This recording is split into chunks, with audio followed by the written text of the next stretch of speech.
Yay. I love when I see all the names pop up.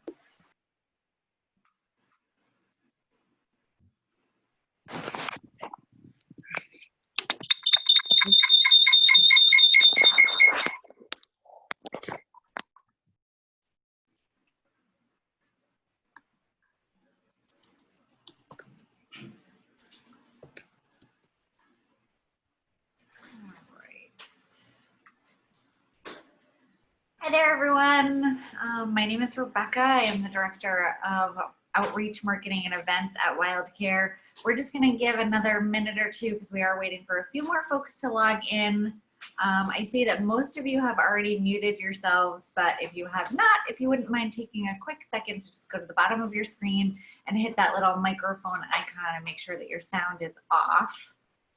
It does tend to be a little easier for Stephanie to give a presentation if she isn't hearing what's happening at several different computers. So let's see. While we're waiting for the rest of our participants to log on, I do want to remind everyone that we will be giving talks like this throughout the fall and also into the winter. So if you do not already get our newsletter or updates from WildCare, if you would like to get updates and hear more about upcoming talks, presentations, and events that we're going to be holding, you can always log on to our website. That's wildcarecapecod.org, and we have a nice big button that says sign up for DuckTales. And DuckTales is basically a monthly newsletter that we send out updating you on patients, sharing success stories with you, updating you on upcoming events, seminars like this that you can attend, and more. We also use that to remind you, as I will right now, that WildCare pretty much lives and dies by your support and donations. So while we are offering all of these talks for free, if you have a little extra and you're willing to share it with us, we appreciate a donation in any amount. It does help us feed the multiple amount of baby animals that we are getting in sort of record numbers this year. I heard from the office that we have baby squirrels coming in for the second round of the season. So that is very exciting, but everybody is very hungry. So every $5 does matter to WildCare. If you have a little extra, when you log on to our website to sign up for our newsletter, you can also click the very large teal donate now button, and that'll take you through the process to help us support our wild neighbors all year long. So let's see. We're at about 3:07, so I think at this point we will get started, and I will just let any latecomers in. So for those of you that don't know, again, my name is Rebecca Banas. I'm the Director of Outreach, Marketing, and Events at WildCare. If you have questions during this seminar, you can type them in the chat function at the bottom of your screen. If you have a question that you think of in the shower tomorrow morning, much like I do, you can email me after this presentation. My email is events@wildcarecapecod.org, and I'm always happy to pass your questions and comments on to Stephanie, and she answers those things. She can do a little research and get back to you in as timely a fashion as possible. So without further ado, I would like to introduce our Executive Director, Stephanie Ellis. Thanks, Rebecca. Hi, everyone. Thank you for joining me. I'm going to share my screen.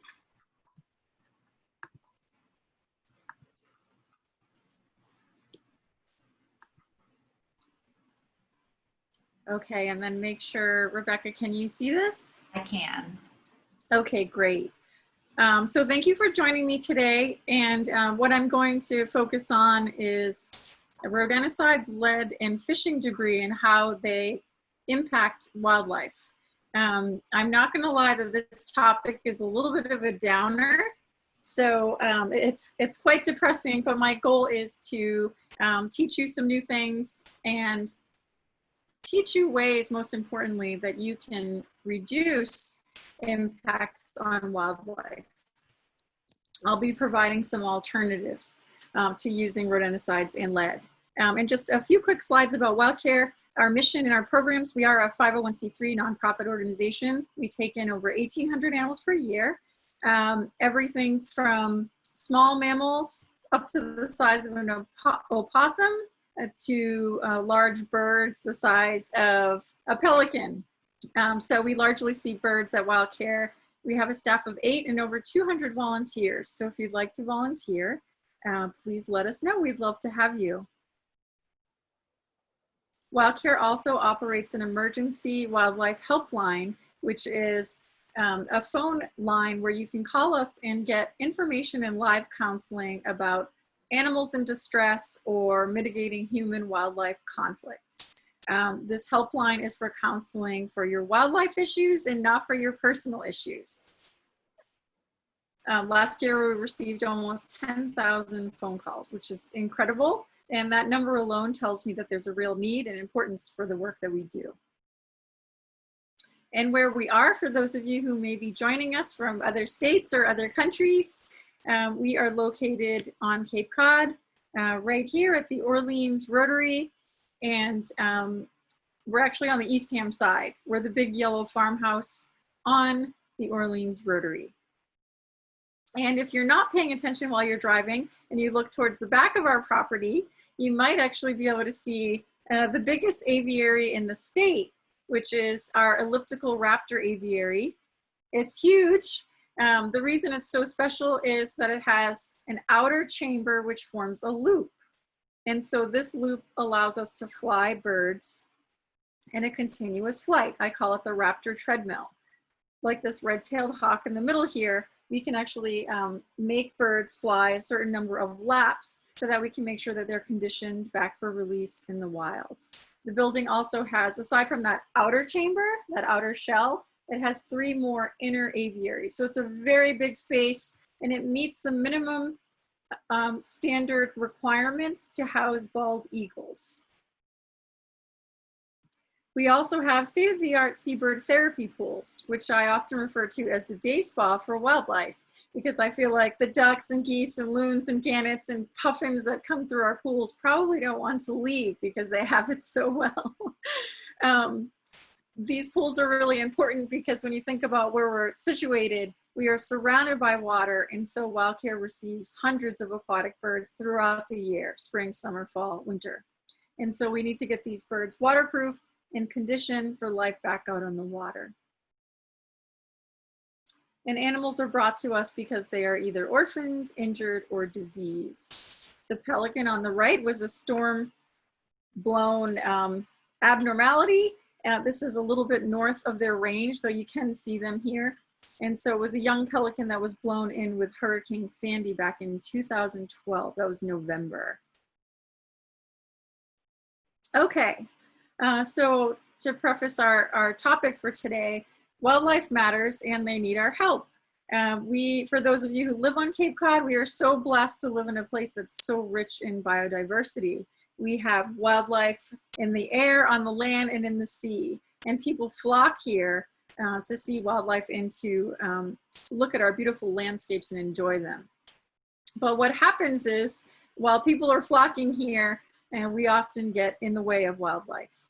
And so I think this is a very important slide. I know it's a lot of information, a lot of numbers, but what it basically says is in 2018, we received 1,800 animals, and almost 45% of them were brought to us because they were impacted negatively by people. And known impacts refers to, you know, your cat got into the rabbit nest, or you cut down the tree with a squirrel. So we know it was human impact. So 45%, and that isn't even the unknown human impact. So here are just some examples of why we receive animals through our door, including lead poisoning, rodenticides. Okay, so now to our topic. And Rebecca has posted, or is posting, a link in the chat function. And it's a link to a bunch of information that I'm providing today as a reference, so you don't have to worry about writing everything down. So rodenticides, for some of you it might be a new term, but what I'm going to be referring to today primarily are the anticoagulant rodenticides. So these are the rat and mouse poisons which inhibit the blood's ability to clot. And these are particularly bad, and I will explain why. And I also want to say that glue traps are also extremely harmful. I personally feel that they should be outlawed. Here is a screech owl stuck on a glue trap. The owl probably saw a wiggling rodent or a wiggling insect in the trap, goes for that prey, and then gets hopelessly glued to the plate. Very inhumane, and also traps the unintended. And I absolutely hate glue traps, and I'm going to provide you with a bunch of alternatives to glue traps. We're also going to talk about, we'll talk about these two patients a little bit. Okay, so rodenticides, what is the problem? What are the symptoms, diagnosis, and treatment on our end? So the problem with rodenticides are, when you use anticoagulant rodenticides, you poison the mouse gets sick, it wanders outside, it's debilitated.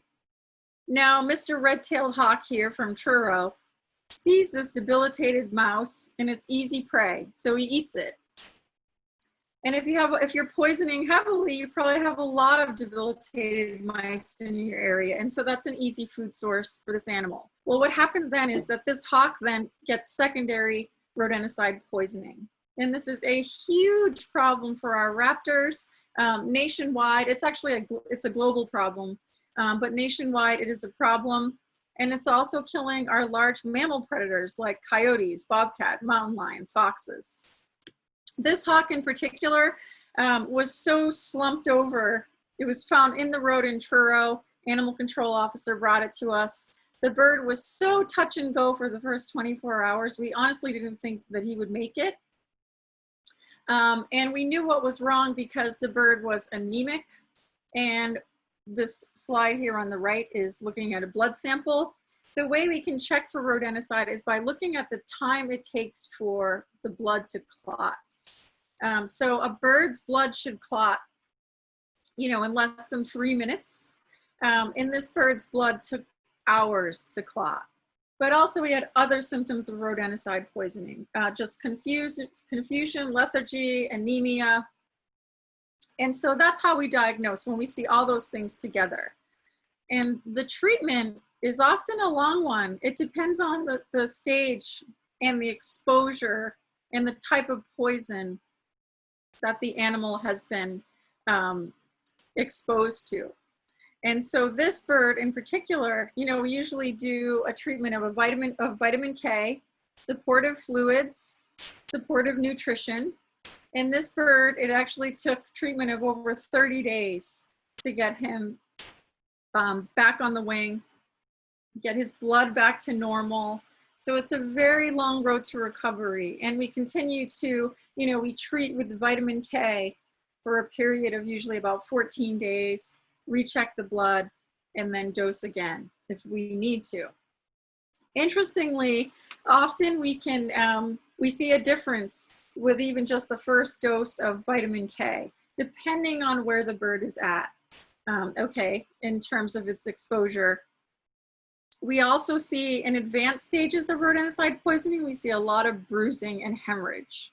Because what's happening with these anticoagulants, they are inhibiting the blood's ability to clot. So these animals are bleeding, they're hemorrhaging internally. That's what happens to the mouse, and that's what happens to the animal that eats the mouse. I'm happy to report that this bird did recover and was released, and we were so happy to get that bird back out on the wing. It's not always the case though.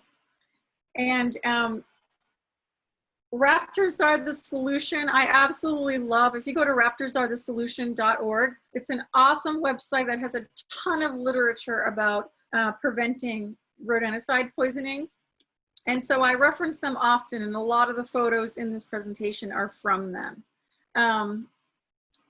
There was a study done by Tufts over a period of 2006 through 2010, and they looked at 1 hawk species and 3 owl species admitted to their wildlife clinic in Grafton. And of 161 birds in that time period, 139 of them, or 86%, tested positive for anticoagulant rodenticides. That's a huge number, you guys. And I would say that in our clinic, probably over 90% of the large raptors that we receive, the big hawks and owls, have had some level of rodenticide exposure. For 94 birds that they tested between 2012 and 2017, 96% were positive. And something that's really sad is this gorgeous snowy owl here, which many of you who follow these birds know that they're only here in the winter.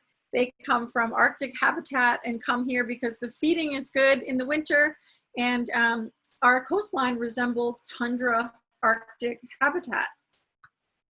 Snowy owls are unfortunately also very susceptible because they primarily eat rodent prey, very susceptible to rodenticide poisoning.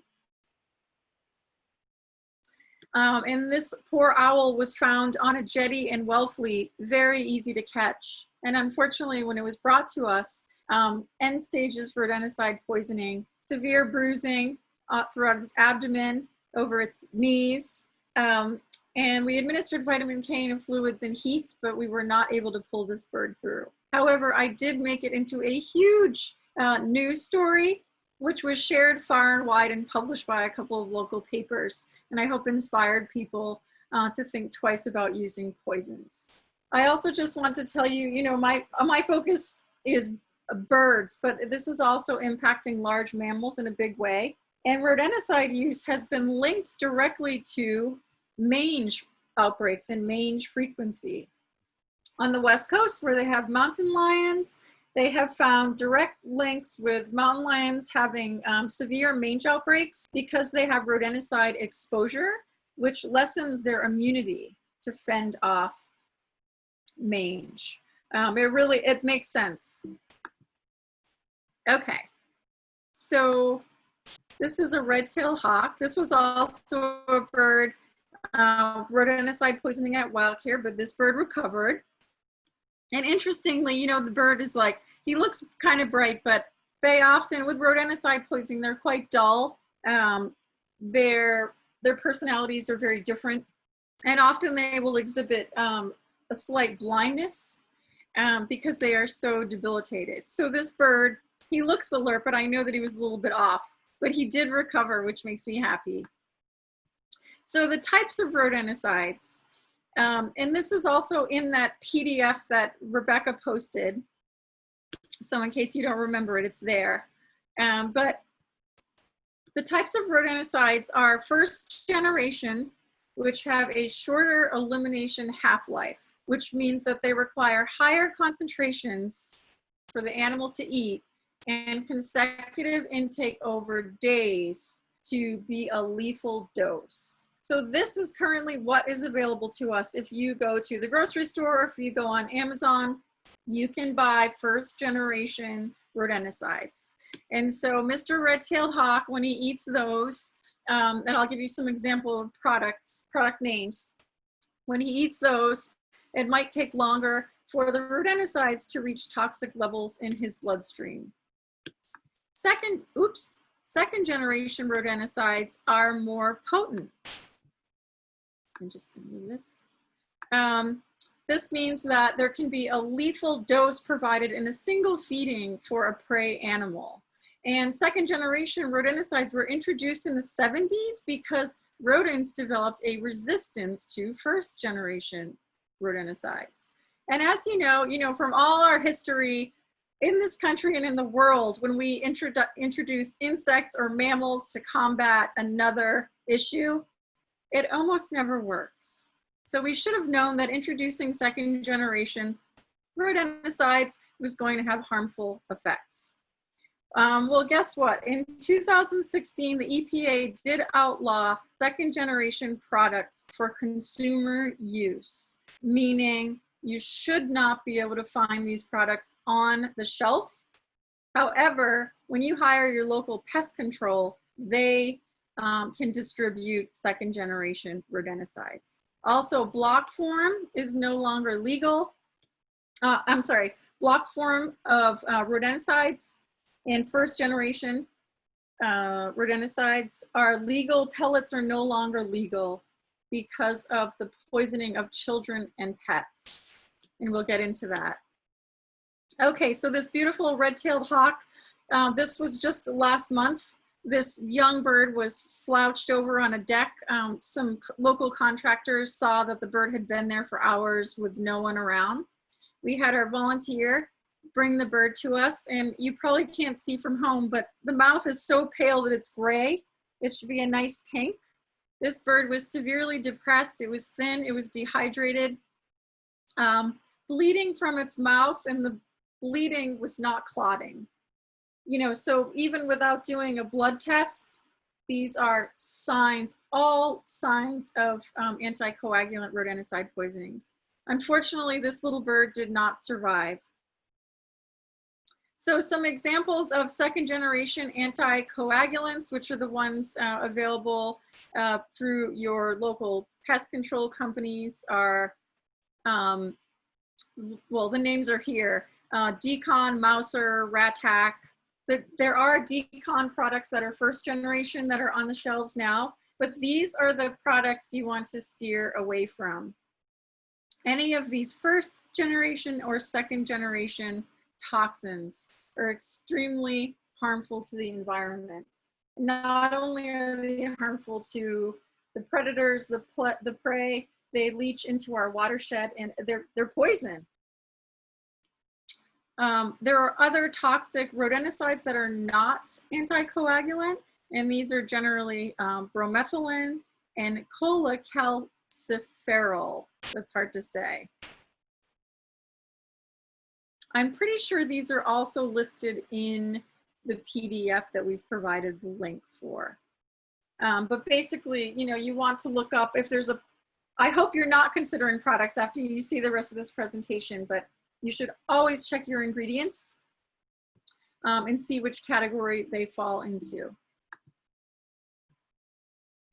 Okay, so, you know, my focus has been wildlife, but doing some research, I found some information that was really sobering.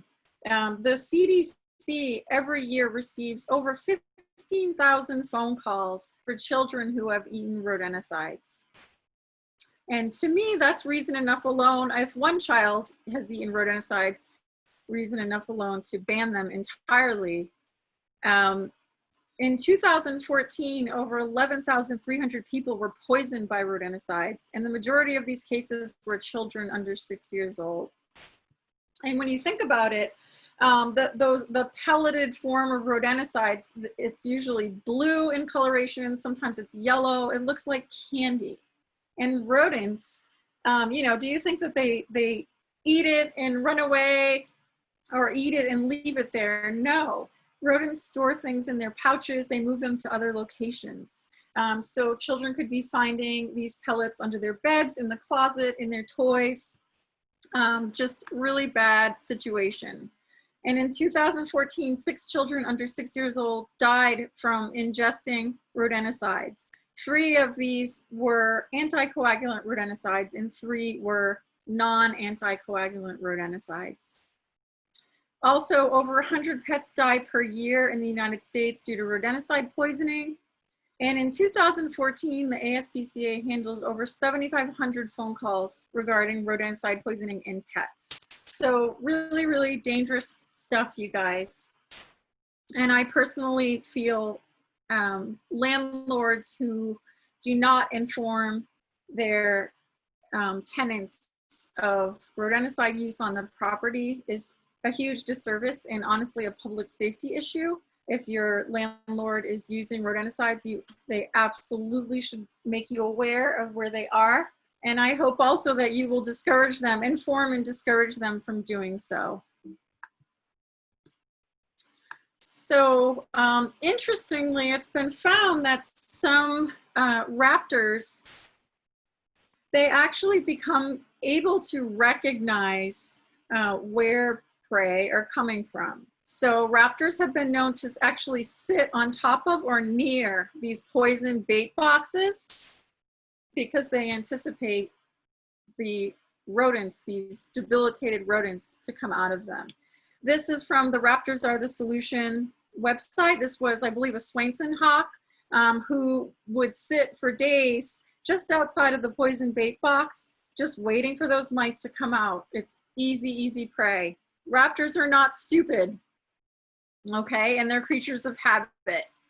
I already mentioned that baits are not safe because they may also be distributed by rodents.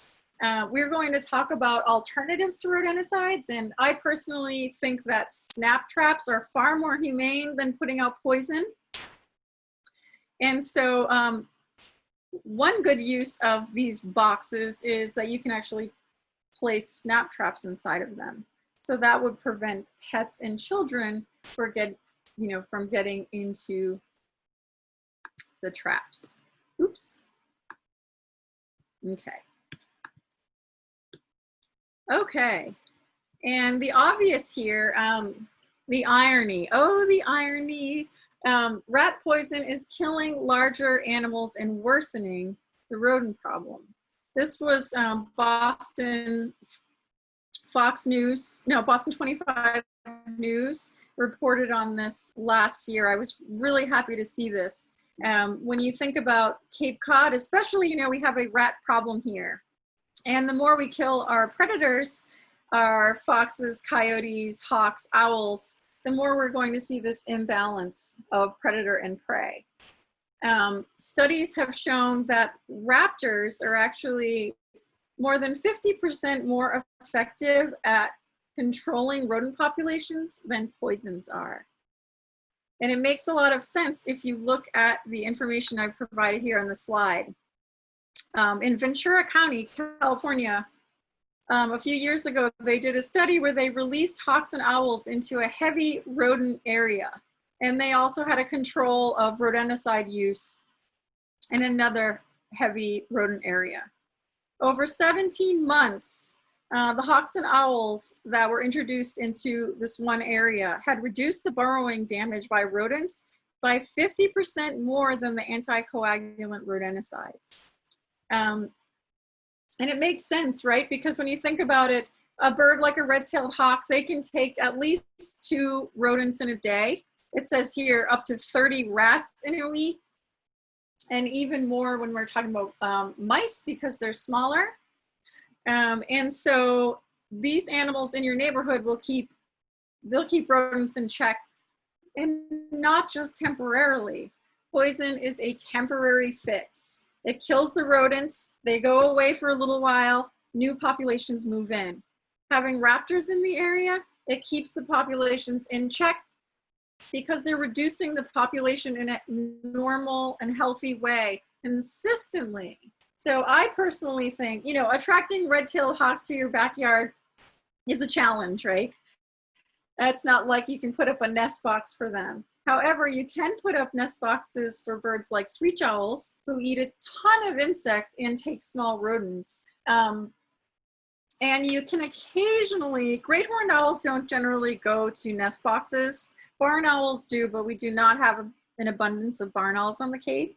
But having a great horned owl in your backyard is awesome. Best rodent control in the area. I say put up a screech owl box. So a barn owl can eat over 1,500 rodents in a year. So imagine not just one barn owl, but if you have a family of barn owls in your backyard, or screech owls, or great horned owls, or red-tailed hawks, they will really be keeping control of those rodents.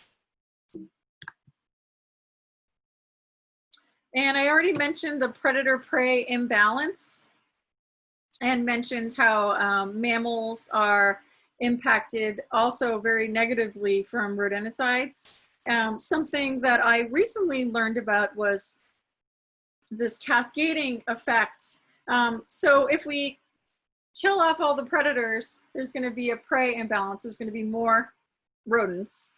But also, you all know that white-footed mice are the primary host for different tick-borne diseases, Lyme in particular, with red-legged tick and deer tick. And so when we are, excuse me, when we are killing off the large predators, not only do we have more mice, but now we have possibly more tick-borne disease because the rodent population is out of control. And same with rats. It totally makes sense.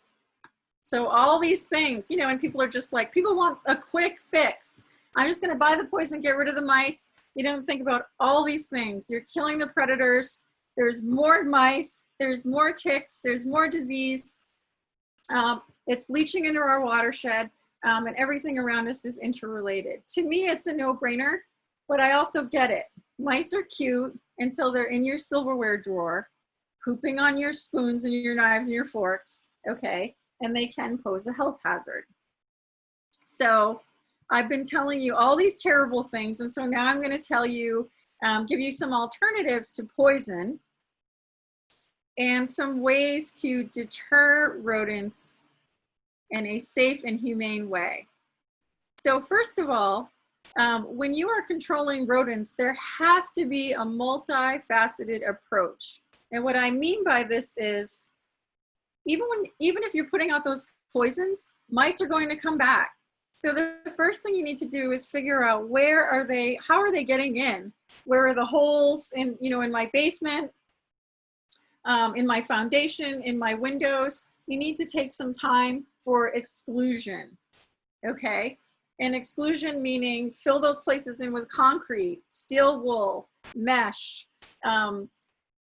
Rodents do not like steel wool, concrete, and fine mesh, and that can often help to exclude them. So you need to do that. And then you also need to make sure that your refuse management is in check. So is there food on the ground? Are you leaving pet food out? Is there excessive bird seed on the ground that rodents are attracted to? Are your your trash baskets open all the time? Are there dumpsters that are not covered? Is there foliage around tree branches that are allowing rodents, you know, rodents are master climbers. They're incredible. And especially rats, master jumpers. Trim your foliage so they can't get into your shed, your garage, your barn. And so all of these things. Make sure that you remove dog poop. It's been found that rats actually will feed on the feces of dogs. So you may think that it's harmless, but it may in fact be attracting them if you have a lot of dog poop in your yard. So remove your food sources, practice good refuse management, trim foliage, put up your owl boxes, okay? And with that, you could do something like humane or lethal humane traps. And I think my next slide tells you what that is.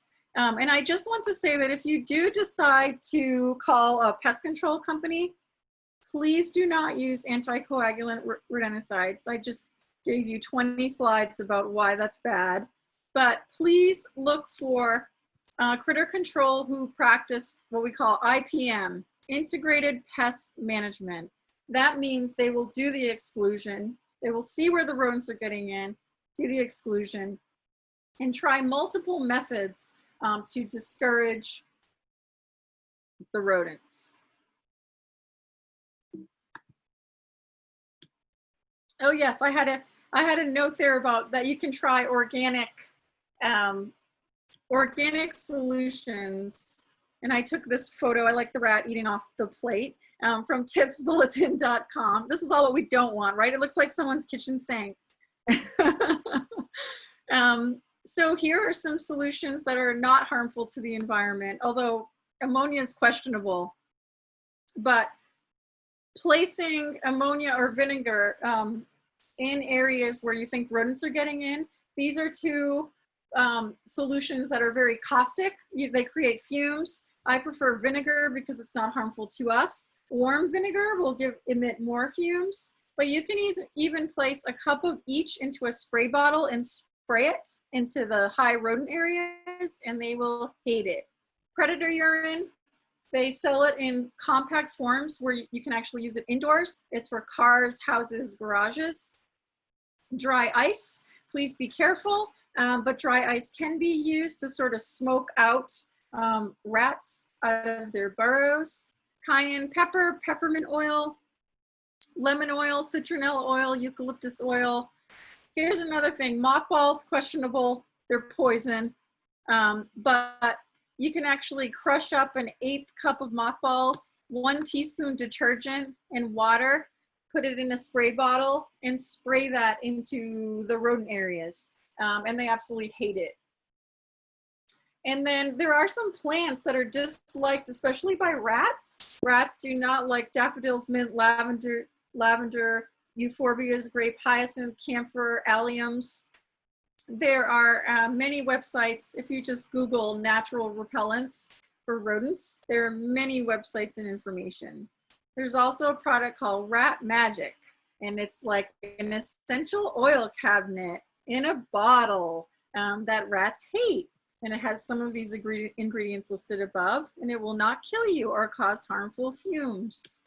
I know this is a lot of information, and I probably eventually will put this, actually we do have much of this on our website under, if you go to wildcarecapecod.org, preventing wildlife casualties, at the bottom are 2 links. One is to Raptors Are the Solution, with all of their helpful tips, products for deterring or controlling rodents. And also this list of natural repellents is there. Okay, so humane traps and devices. First of all, never use your lethal traps outdoors. I can't tell you how many opossums we have received that have been snapped in snap traps because people have left snap traps outside to control rodents.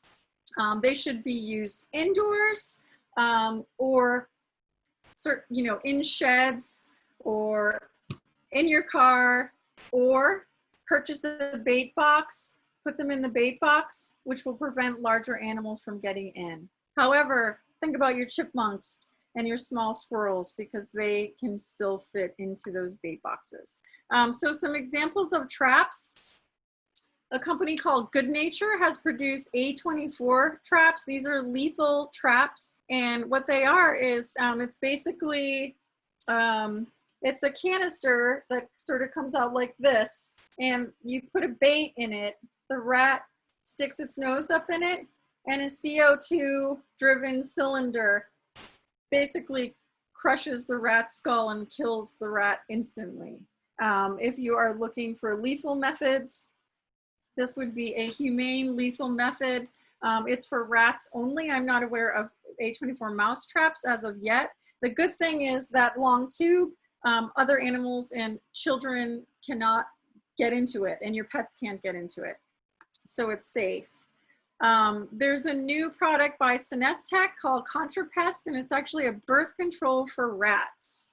It is non-hormonal and is believed, it's a generally new product, but believed to not be harmful to the environment or to other animals. What it does is it sterilizes rats. So it's good to use along with all those other methods I told you. Remember, multifaceted approach. So the exclusion and the organic solutions and trimming the limbs, along with birth control or snap traps or electronic traps. There's a new electronic trap out by Victor, where it actually will send a message to your phone when an animal has been killed in your trap. And this ensures that they have been killed humanely and that you can dispose of them immediately. And again, I mean, I work for wild care, so I don't want to kill anything, but I do realize that rodent populations can get quickly out of control. And I realize that some people, instead of like deterring them, I realize that some people just want them to go away. Have-a-heart traps, these are humane traps where you can trap rodents. In the state of Massachusetts, you are required to release animals within within your backyard, basically. So if you're going to release rodents in your backyard, you better make sure you've got all your exclusion in place. You've closed up all the holes, or I'm going to tell you right now that they're just going to come right back in. Don't use glue traps. This is another red-tailed hawk who was a victim of rodenticide poisoning and recovered in our care. And I had to give you another happy story. So this is a great horned owl from Wellfleet. Middle of winter, look at this bird sitting on the ground, eyes closed. This is not normal great horned owl behavior. They are fierce, right? He should be patrolling the neighborhood, not sitting on the ground. And so one of our volunteers rescued him. Severe anemia, blood was not clotting, depression, weak, eyes mostly closed. I'm happy to report that we treated this owl successfully, and he turned into an absolute beast, which great horned owls should be. They're a very angry bird in captivity. And we love when these animals start getting angry, because then we know that they're feeling better. And so he responded well to vitamin K. I'll tell you right now that a difficulty for us is that we make an effort to release animals back where they were found, especially adults, because, you know, in the summer they might have a mate, they know the foraging habitat, they know the predators, but it's a real challenge for us. We don't want to release an animal back to where it was, where it's poisoned itself. So in this case, this great horned owl was released actually from our property because we opted not to return this bird back to Wellfleet, where it would continue to eat tainted rodents. Okay, so if you want to learn more, you can look at that informational pamphlet, which does have all this information.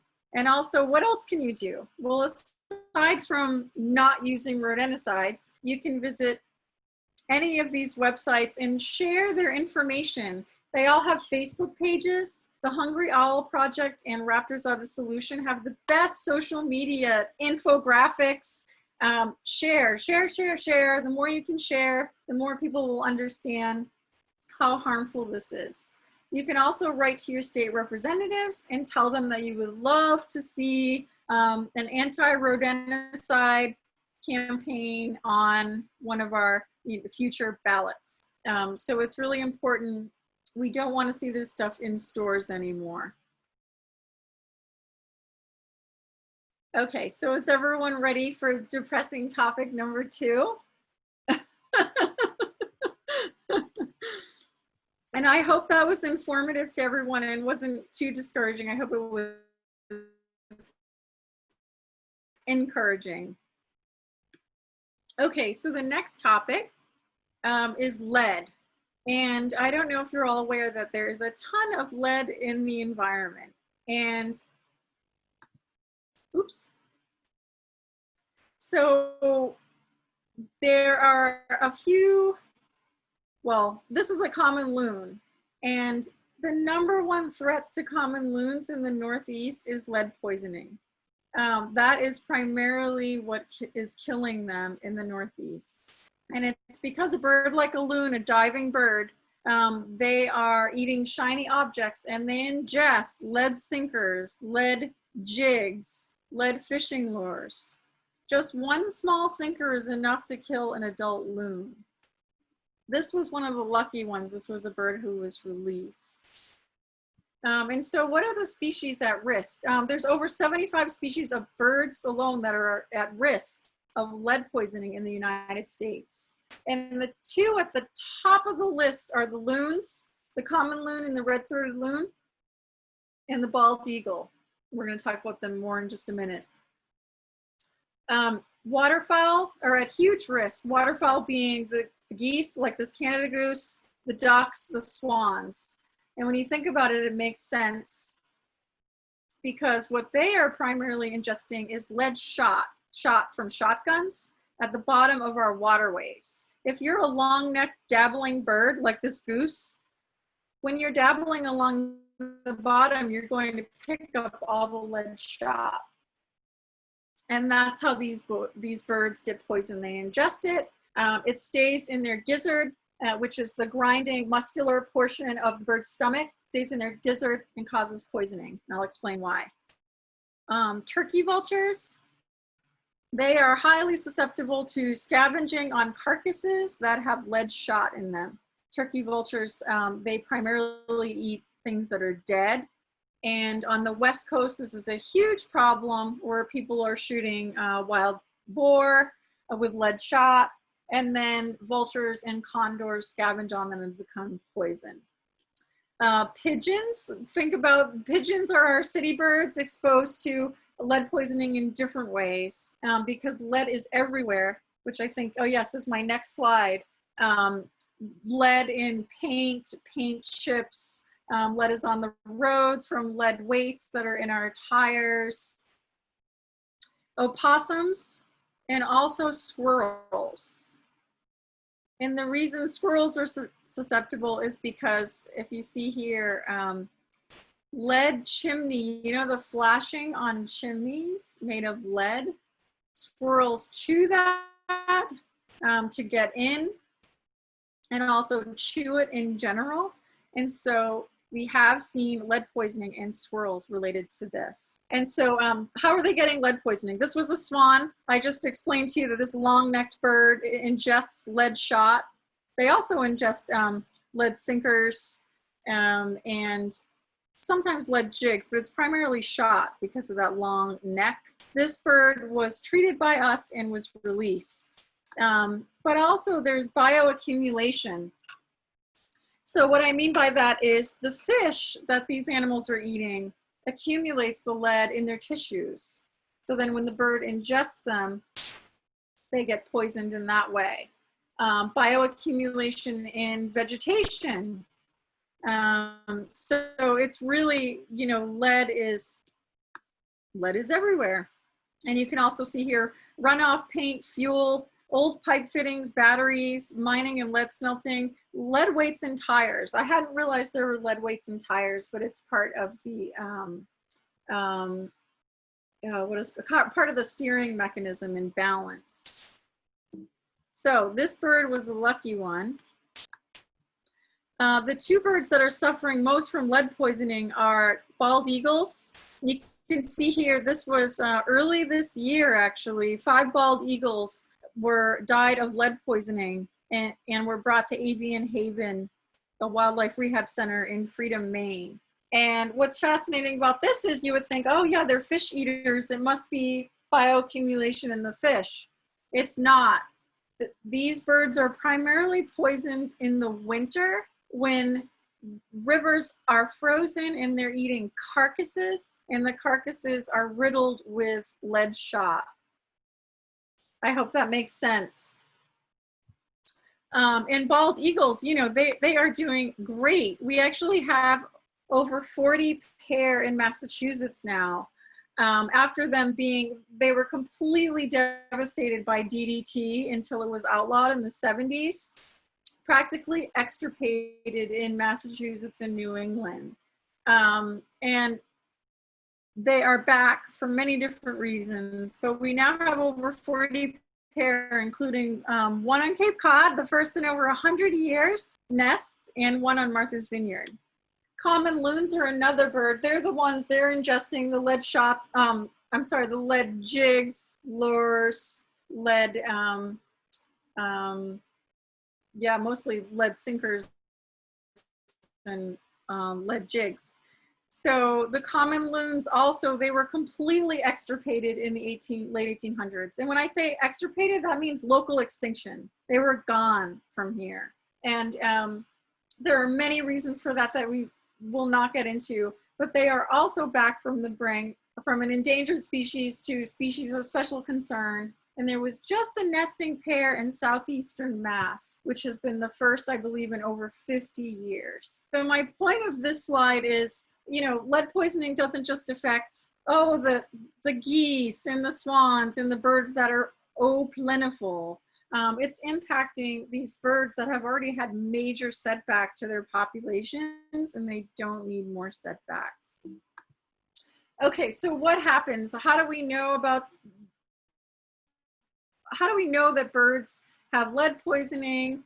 What do we do? So this is a bird we nicknamed Tank.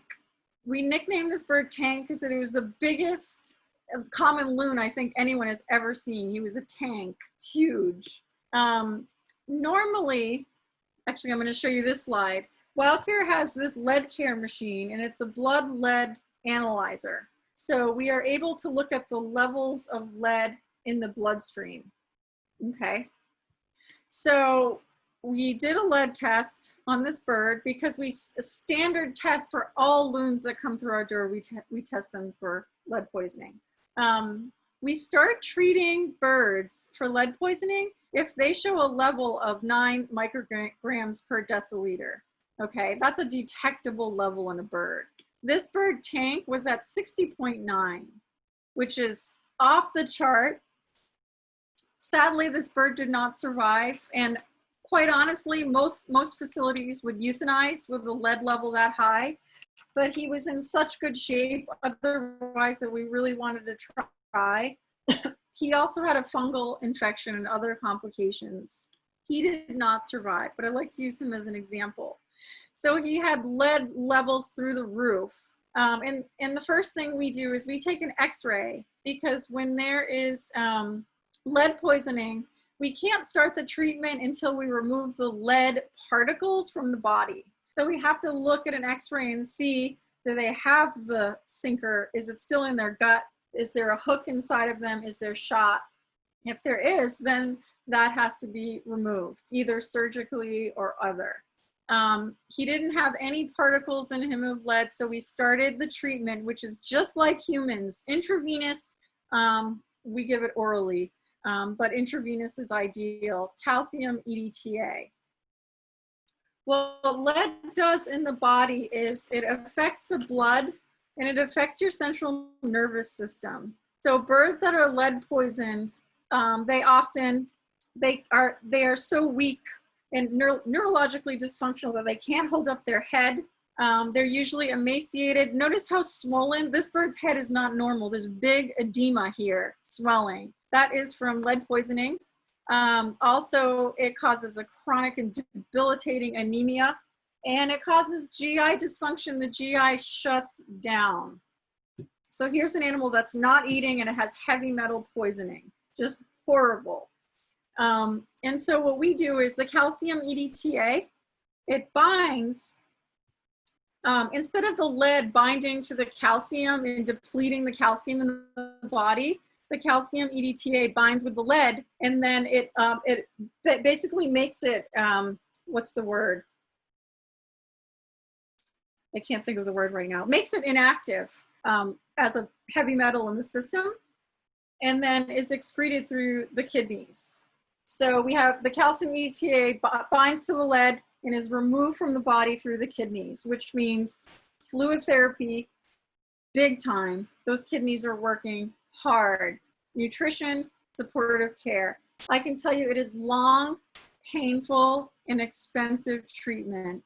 Expense is not a problem for us. We are going to do whatever we can for these birds. Calcium EDTA is not cheap.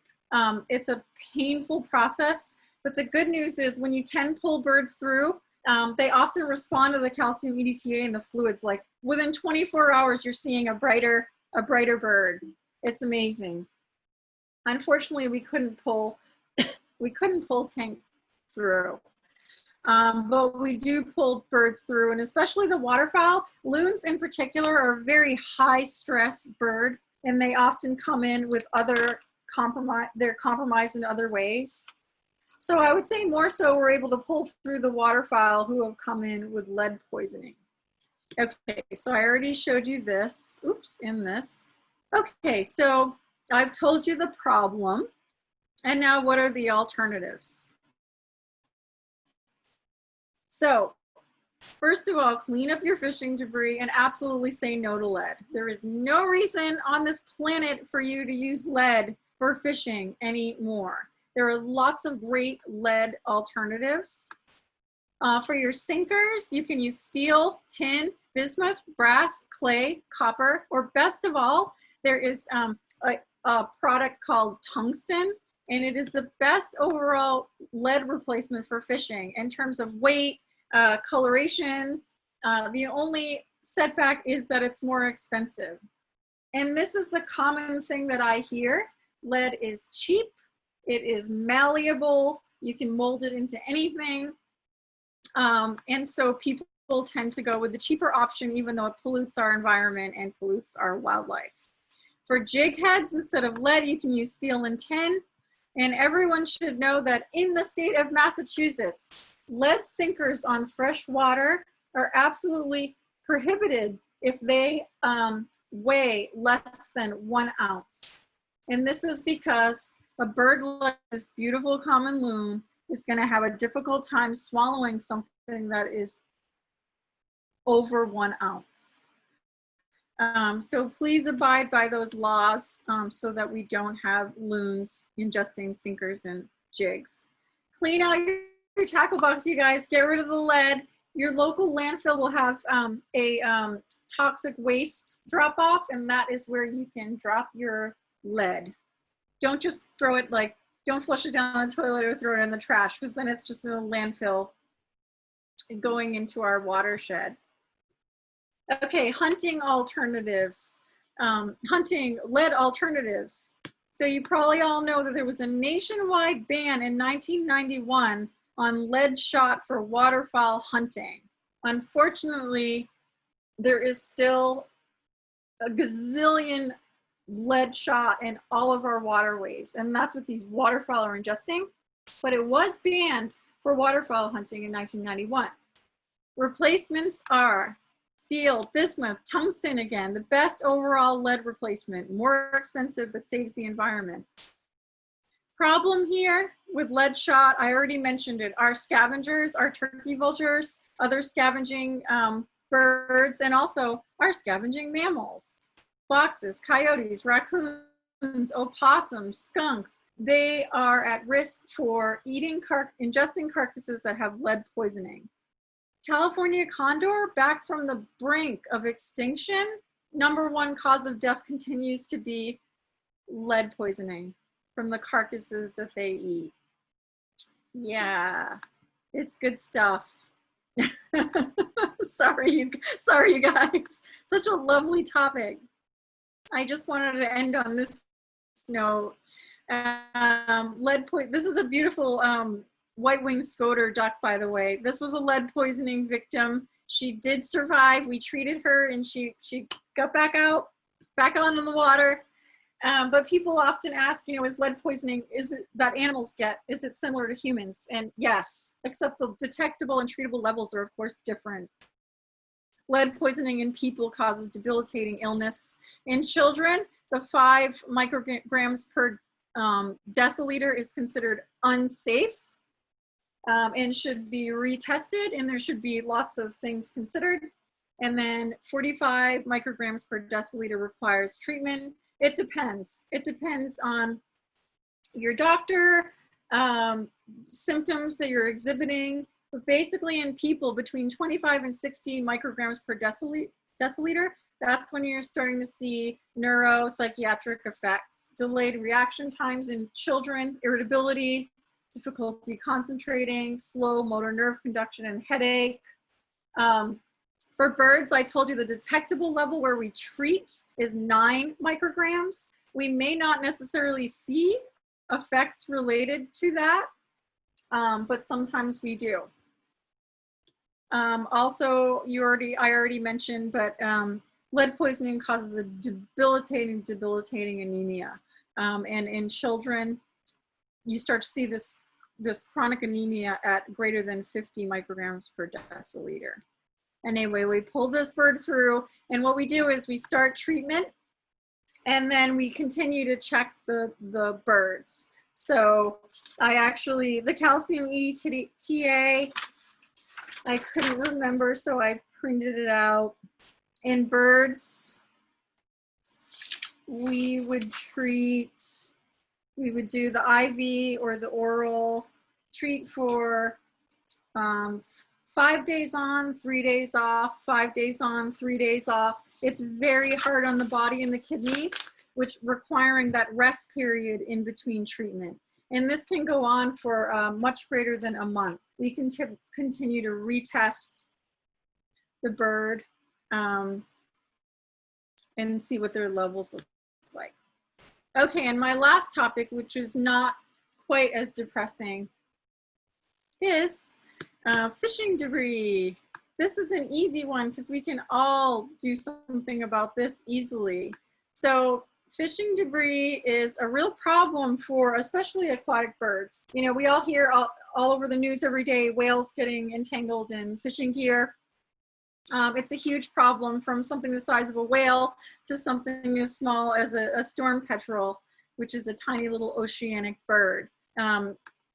In 2017 to 2019, we saw over 40 cases of fishing debris related entanglements and ingestion, and it is increasing annually.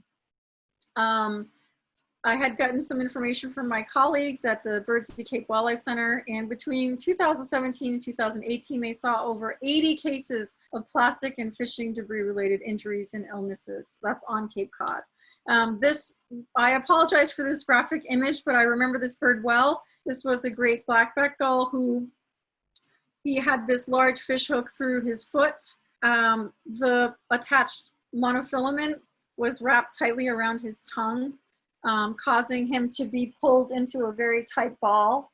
Unfortunately, his tongue was lost because it was necrotic because it had been wrapped so tightly. So we had to euthanize this animal humanely.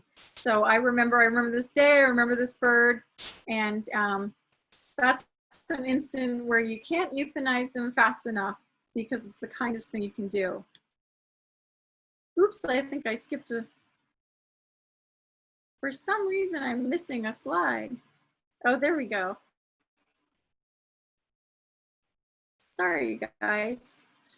So animals cannot digest plastic. There's this common fallacy that, oh, if a bird swallows a hook, it can digest it. But that is simply not true. And I think, think about yourself. If you swallowed a hook, could you digest it? Well, no, and probably it would perforate your esophagus, causing inability to eat, obstruction, infection, and that's exactly what happens to animals and birds that digest hooks. This is a laughing gull who swallowed a fish hook with fishing line. You can see the hook here.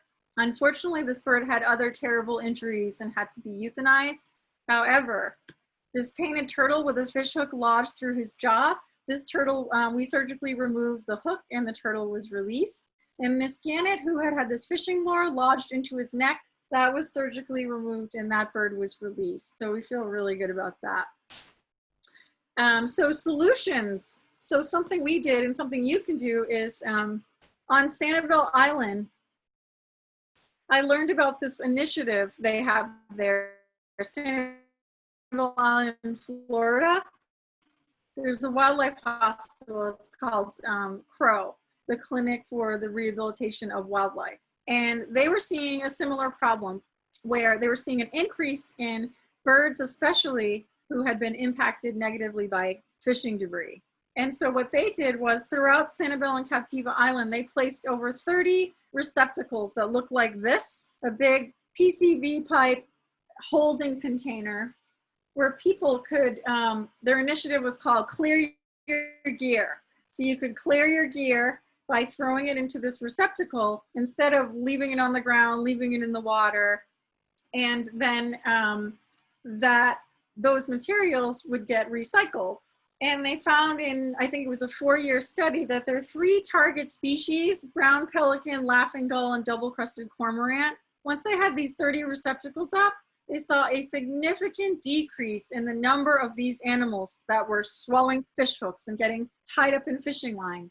And so Sanibel Island is very similar to Cape Cod in that there's a lot of recreational fishing, there's some commercial fishing, but it's tourist driven. And it's very similar. And I thought I could take this initiative to Cape Cod and we can see if we can make a difference. And so I'm happy to report that we did, we took this initiative to Cape Cod. Our initiative is called Trash or Tackle.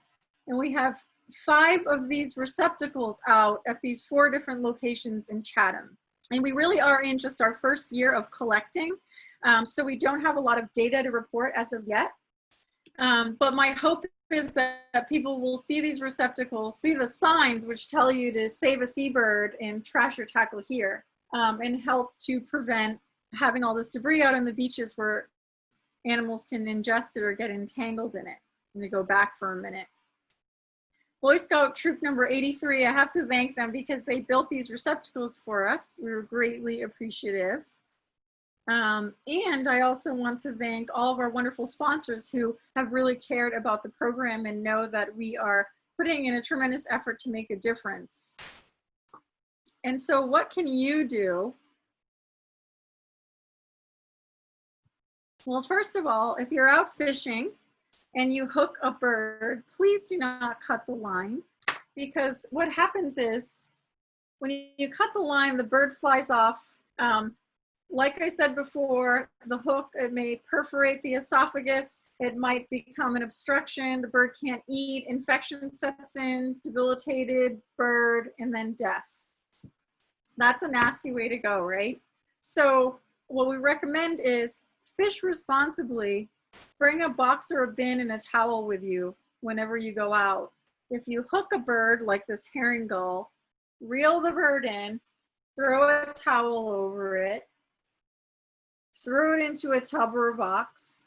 Then when you have the bird contained, cut the line, and then you can bring the bird to your closest wildlife rehabilitator or facility. Because often, like this bird, someone was fishing, they were able to get the bird, cut the line and bring it in. We were able to surgically remove this. The bird had a couple of doses of antibiotics and he was out the door, and hopefully he never does that again. But it could have been a different way. It could have been that the people cut the line, left him, and then we see him in a few weeks when we now have massive infection, starvation, in a situation that could have been prevented. I'm just going to back up for 1 second because my slides were out of order and I want to make sure I didn't skip anything. So now you know what to do if you hook a bird, but also please take your fishing trash with you. Even if it gets disposed of in the trash and not recycled or repurposed, that is better than it laying out on the beach where animals, children, pets can get hooked on it. Also, you know, if you are fishing and there are seals in the area, seabirds are active, you may not want to cast your line out at that very moment because you don't want to hook an animal. It's pretty much common sense, and I feel like this is one where we really easily can prevent these negative wildlife-human interactions. Okay, so I hope that this was encouraging and not discouraging, and that you understand that we can all make a positive difference for wildlife with our actions, just in our home or on the beach. We're all ambassadors, and wildlife really needs our help. And I want to thank you all for attending, and I am happy to answer any of your questions.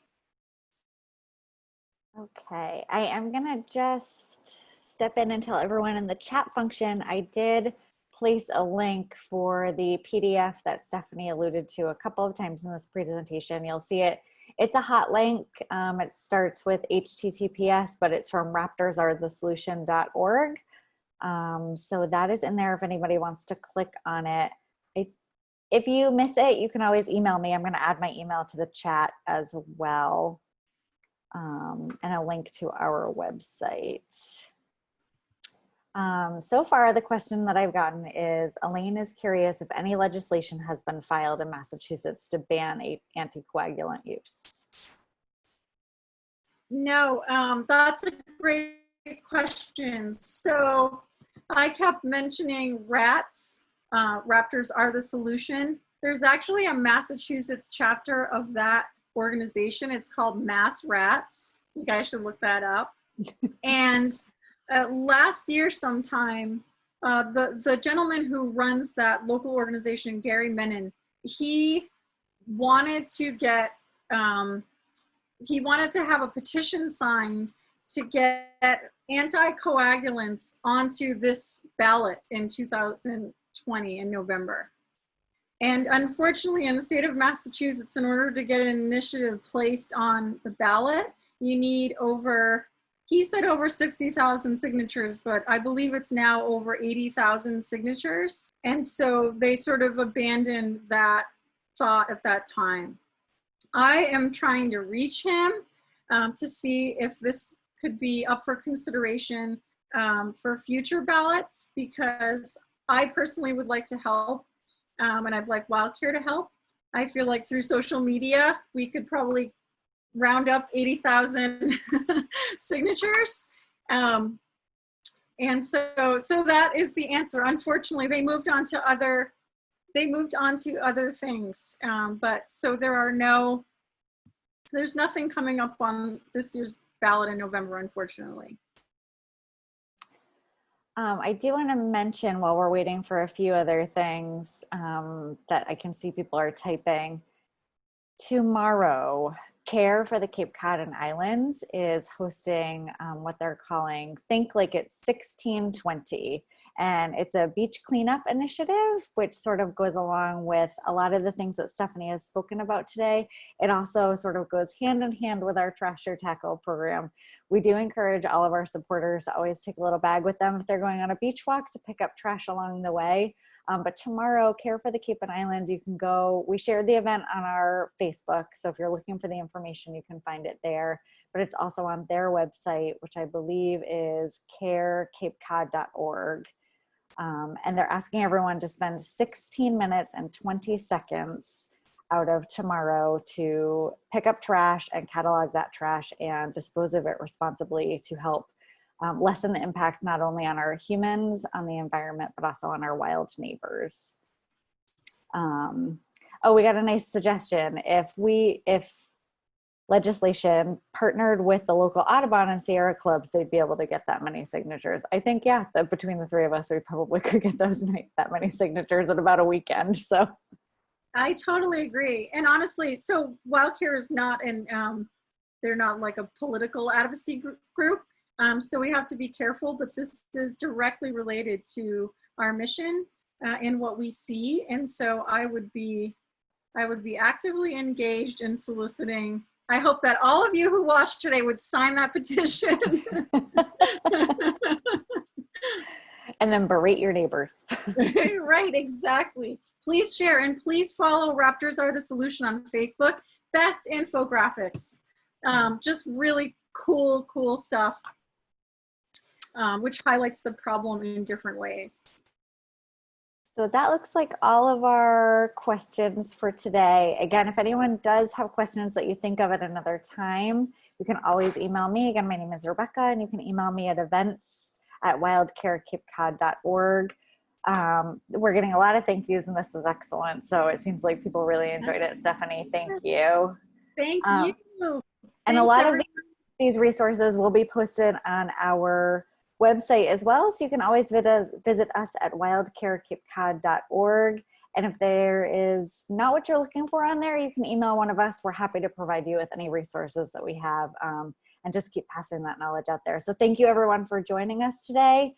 Again, if you do have a little extra, every donation helps. We would really appreciate it, and hopefully we will see you next time. Thank you so much. Thank you. Bye.